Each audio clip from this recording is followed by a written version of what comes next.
හරි පුතේ.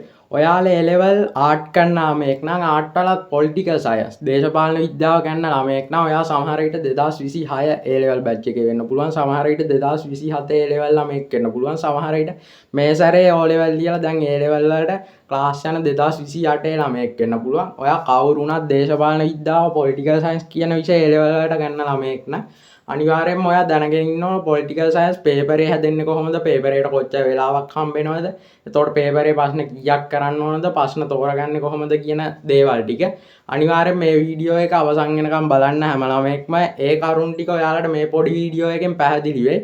ඉතින් පුතේ අනිවාර්යෙන්ම දේශපාලන විද්‍යාව ගත්තාම ප්‍රශ්න පත්‍ර දෙකක් ඔයාලට හම්බ වෙනවා. එක පත්‍රය සහ දෙක පත්‍රය කියලා. ඒ ප්‍රශ්න පත්‍ර දෙක දවස් දෙකක තමයි ඔයාලට තියෙන්නේ. එක පත්‍රය සහ දෙක පත්‍රය කියලා ප්‍රශ්න පත්‍ර දෙකක් තියෙනවා. මෙතනදී එක පත්‍රයට ඔයාලට පැය දෙකක් හම්බ වෙනවා. දෙක පත්‍රයට පැය 3යි විනාඩි 10ක් හම්බ වෙනවා කියවීමේ කාලයත් එක්ක. එක පත්‍රයට පැය දෙකක් හම්බ වෙනවා. දෙක පත්‍රයට පැය 3යි විනාඩි 10ක් හම්බ වෙනවා ඔයාලට කියවීමේ කාලයත් එක්ක පුතේ. මෙතනදී එක පත්‍රය ගත්තාම එක පත්‍රයේ A කොටස සහ B කොටස කියලා කොටස් දෙකක් හම්බ වෙනවා. A කොටස සහ B කොටස කියලා ප්‍රශ්න කොටස් දෙකකට කඩලා තමයි එක ප්‍රශ්නේ එක පත්‍රය ඔයාලට හම්බෙන්නේ. එක ප්‍රශ්න පත්‍රේ A කොටස සහ B කොටස කියලා කොටස් දෙකක් හම්බ වෙනවා. මෙතෙන්දී A කොටස ගත්තාම පුතේ A කොටස MCQ ප්‍රශ්න 30ක් විදියට තමයි හැදිලා තියෙන්නේ. A කොටස ගත්තාම A කොටස MCQ ප්‍රශ්න 30ක් තමයි ඔයාලට හම්බෙන්නේ. එතෙන්දී බහුවර්ණ ප්‍රශ්න පත්‍රයක් විදියට තමයි ඔයාලට MCQ 30 හම්බෙන්නේ. එතනින් ඔයාලා හරි උත්තරේ ඉරක් අඳින්න තමයි තියෙන්නේ MCQ ප්‍රශ්න 30ේදී. MCQ ප්‍රශ්න 30ට ඔයාලට බහුවර්ණ 5ක් හම්බ වෙනවා එක ප්‍රශ්නෙට.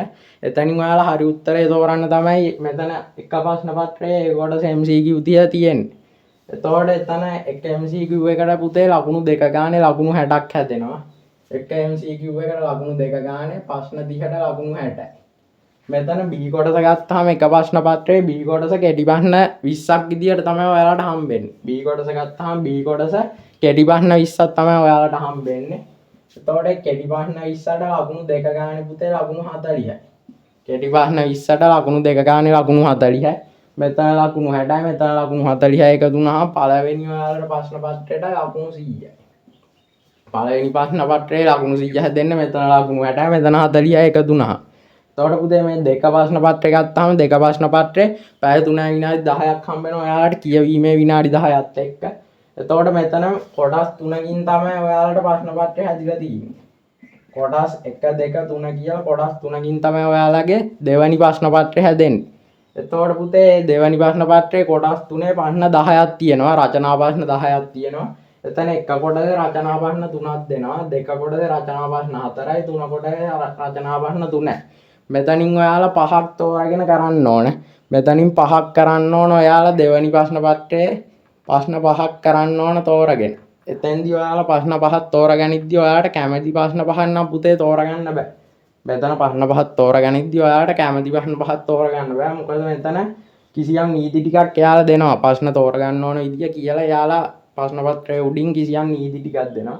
එතෙන්දී කියනවා පළවෙනි කොටසෙන් අවම එක ප්‍රශ්නයක් තෝරගන්න ඕන. පළවෙනි කොටසෙන් අවම එක ප්‍රශ්නයයි.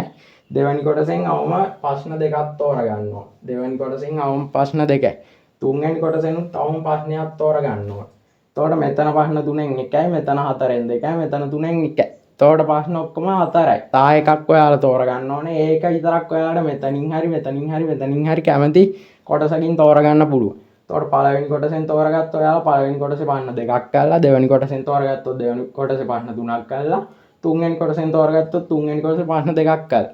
ඒ විදිහට තමයි ප්‍රශ්න 5ක් ඔයාලා සම්පූර්ණයෙන් මෙතන දෙවෙනි පේපර් එකේ කරන්න ඕන. දෙවෙනි පේපර් එකේ ප්‍රශ්න 5ට ලකුණු 20 ගන්න එක ප්‍රශ්නෙට තමයි ලකුණු 100 දෙන්නේ දෙවෙනි කොටසේ.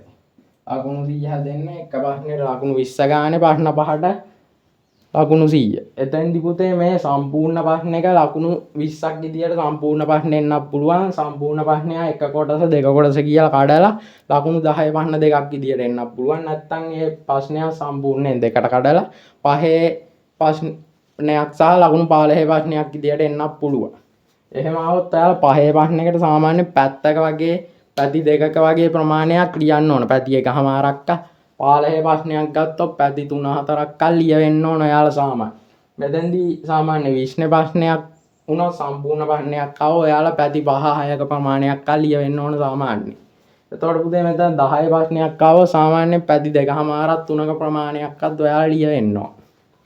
එතකොට පුතේ මෙතන ලකුණු දෙවැනි ප්‍රශ්න පත්‍රයේ ලකුණු 100යි පළවෙනි ප්‍රශ්න පත්‍රයේ ලකුණු 100යි එකතු වෙලා ලකුණු 200න් ඔයාලගේ මුළු ලකුණ බලලා ආයි ඒක දෙකට බෙදලා තමයි ඔයාලගේ ලකුණු 100න් කීයද කියලා අන්තිමට හැදෙන්නේ. එතකොට පුතේ මං හිතනවා ඔයාලට පොලිටිකල් සයන්ස් පේපරේ සම්පූර්ණයෙන්ම කොහොමද හැදෙන්නේ කොයි විදියට ප්‍රශ්න තෝරගන්නේ කොච්චර කාලයක් හම්බ වෙනවද කියලා මේ වීඩියෝ එකෙන් පැහැදිලිව කියලා